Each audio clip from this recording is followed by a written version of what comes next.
Oh, hello there. So you're back again for the newbie guide. I'm glad to have you. In case you are actually visiting this for the first time, I do have a part 1 of this series, which is going to be in the comments down below in a playlist, so feel free to check that out as well. But my name is the Holy Apple, and I am here to tell you about Destiny. Whether you've just started to play the game for yourself, or you are still thinking about giving it a go, I'm here to explain something that would be quite useful to know. And that is going to be power levels and the basics of gear. And what I mean by gear is weapons and armor, so I'm going through both of them. And the best way I can do this is I'm going to start with gear. So what we're actually going to talk about to start with is the types of rarity you can get for it. This is also going to serve as a bit of a history lesson, because there are 2 types of gear rarity that you can't get in the game anymore unless you get it from collections. But nevertheless, I'm going to start from the very bottom, which is grey equipment, and this is literally just known as common equipment. You cannot actually get these anymore unless you claim them from collections, because they are pretty much axed out of the Destiny loot pool. But going all the way back to Destiny 1, these were extremely common to get, and you would be often using these when you first started the game. But with Destiny 2 and the new Lightfall DLC, this is no longer the case. You start with blue equipment, and you'll probably go from there. Unless, of course, they've kept it the same and I'm none the wiser, then you shouldn't really be seeing these. Next kind of rarity we've got going up is green, which is uncommon. And again, this is another type of rarity you probably won't see unless you're getting it from collections, because they don't use greens anymore. But back in the original Destiny, this would be a common weapon you'd be using, because these would be stronger versions of the original grades you used to get. And not only that, this was like a clear sign of progression through the weapon tiers as well. But going into the modern day, you will probably see these a lot, because these are blues, and despite the fact that they are called rares,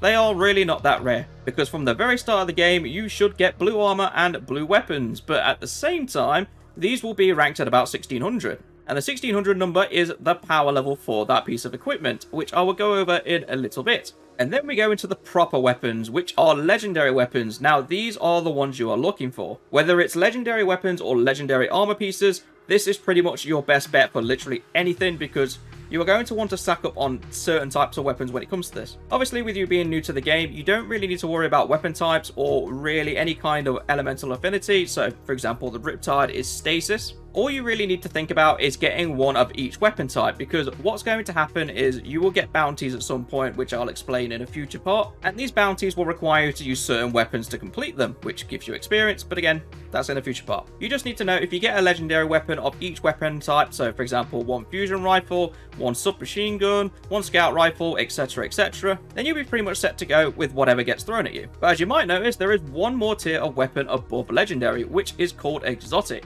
And exotics are a very funny type of rarity, because you can only have 1 exotic weapon and 1 exotic armor piece equipped at any one time. So just going over my loadout very quickly, I have Izanagi's Burden, which is an exotic. But if I go over to my second weapon and I try to put Trinity Ghoul on, which is also an exotic weapon, it would literally just tell me, sorry, you can't equip anymore because I've already got 1 equipped. In the same context for armor, I have Starry Scales equipped, which is my exotic full legs. But then if I try to equip the Aeon Swift exotic for my arms, it will also tell me the same message that I can't equip it. Which is why legendary weapons are really important to get your hands on, because having 1 exotic slot only for weapons and armor, you need to fill out the other slots with something, and the best kind of quality armor you can get is legendary gear. But let's talk power levels really quickly, because this is going to be something that affects your gear score or power score, whatever you want to call it. It's this magical number right here. And if you hover over the number, it pretty much tells you what it is. A higher power score will improve both your damage and your defense, which if you bought the Lightfall DLC and you're going to be traveling to Neomuna, trust me, you want this to be at 1800 or higher. But as a general rule of thumb anyway, you should be trying to push this number as high as it possibly can. But something I will mention as well is there are 2 ways to increase your power level. One is through by upgrading the numbers on the gear, and the other one is on your artifact, which you basically get a power bonus for passively accumulating experience. So whether you're doing bounties or doing seasonal challenges, you pretty much will get this passively, so don't worry about it. It's just an additional bit of power for you to use. The main number you want to focus on is the gear number, because that is going to pretty much be your baseline regardless of what you do kind of power level. But I'm also going to talk very quickly about the caps, because these are very important if you're trying to get this gear score up. And as of season 20, the baseline gear score that you should have is 1600. And the good news is, when you have 1600 power, pretty much every piece of equipment you get is going to increase your power. And as you're starting out, it's a good idea just to equip any kind of equipment you get when it comes to increasing your power. But let's say, for example, you're going through your new light quest and you will get a piece of gear from one of the quest rewards. That is going to be a higher gear score, so it's naturally good if you just equip it and try using it. Because you're new to the game at this point anyway, so it's worth trying out any weapons that you get, just in case you like them. And if you really like the weapon, then you can hold on to it because you will be able to upgrade its gear score later on. Obviously, I'm going to be doing a separate video on that because I feel like explaining that as well is going to take up way too much time. But when you reach 1770 power, you will actually hit a cap, because this is where the powerful gear starts coming into play. And powerful gear is a separate type of reward that you can get from doing various different activities. An example of this is if you go to the tower on your map and hover over Zavala, you will actually see his weekly challenges complete 8 bounties, which will reward you with a powerful gear tier 1. And this is how you're going to get your power level from 1770 all the way to 1800. But that's not the only thing you can do. There are other ways to do this, like for example, there's powerful gear with Shacked, there's also powerful gear for doing Banshees bounties, and there are quite a few others you could do as well. But there's also one more type of reward that you can get, which is known as Pinnacle gear. And just as some information, the Pinnacle cap is 1810, so between 1800 and 1810, you will only increase your power by getting Pinnacle rewards, which you can again get from doing various activities. So for example, Vanguard operations, if you do the weekly Elemental Surge, then you will get Pinnacle gear. And just for a bit of context of what that means, the Surge is a little small icon in the left that will tell you literally what type it is. So Void Surge is on at the moment when I'm looking at this, so that means I will have to run a Void subclass in order for it to count. But just to make it clear, you don't have to wait until 1800 to do these rewards. You can do these literally whenever you want, because if you get the Pinnacle reward before you hit 1800 power, you will actually get a +5 on whatever you have as an overall. So let's say, for example, I'm 1770 power, I will actually get a 1775 piece of equipment when I actually get the Pinnacle reward. So you can complete Pinnacle rewards early if you really want to, but my personal recommendation would be to leave these till last so you get the maximum amount of efficiency out of it. And the final bit of information I'm going to talk about in this video is the stats you can get on your legendary armor pieces. Now, when you're first starting the game and you're getting blues and purples as a mix, you don't need to worry about this really at all, because it's not going to affect you too much in the early game.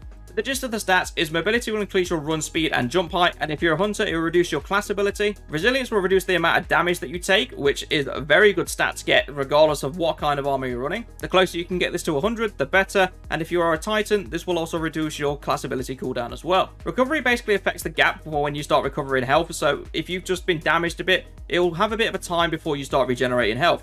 If you have this as a higher stat, it will regenerate quicker. Discipline is all to do with your grenades, and it will affect how quick your grenades can cool down. Obviously, different grenades will have different cooldown times, but discipline will reduce them all. Intellect reduces the cooldown of your super abilities, so having a high intellect will actually allow you to get you super quicker. And finally, strength will decrease the cooldown of your melee ability. But like I previously said, don't worry too much about this. If you're going to focus on any stat in the early game, I would only encourage you to go for resilience to start with, because that is going to really help you in the long road anyway. But the last tip I'm going to give you on this is if you get a piece of armor that has over 60 stats in total, I highly encourage you hold on to it. And the reason for that I will be going over in a future part, but it will be very worthwhile for you to do this, because then you can start working on your builds in a later stage of the game. And the final piece of information is where can you store these pieces of equipment if you want to hold on to them. And I'm just going to go quickly to the helm and I'll show you where. So this little icon with wings and an eye in it is called the vaults, which pretty much it says as the name. But if you walk up to this vault and you hold E or whatever the key is to open it, you will get your own little personal vault, which you can hold 600 pieces of equipment within. And this is where you're going to be storing every piece of equipment that you want to hold on to, because that way you don't keep a full inventory and you can have whatever access to weapons that you want. So you can see my vault, for example, I have a lot of weapons in here that I can literally just pull out whenever I want them. But there is also one of these in the tower as well, so as soon as you spawned in like I just have, you literally just run over here past the mean-looking Cabal who's giving me death stares, and here they are. The vault is right here. Literally just hold your icon button and there you go, vault again. That's literally everything for this video. Thank you very much for watching, and if this is very informative for you, remember to subscribe, because there will be more parts coming every week and I'll be going over some other stuff as we go. But the next part I'm going to be going over resources and what you actually use them for and what's a good amount to keep around. But other than that, thank you very much for watching, and I shall see you all in the next video.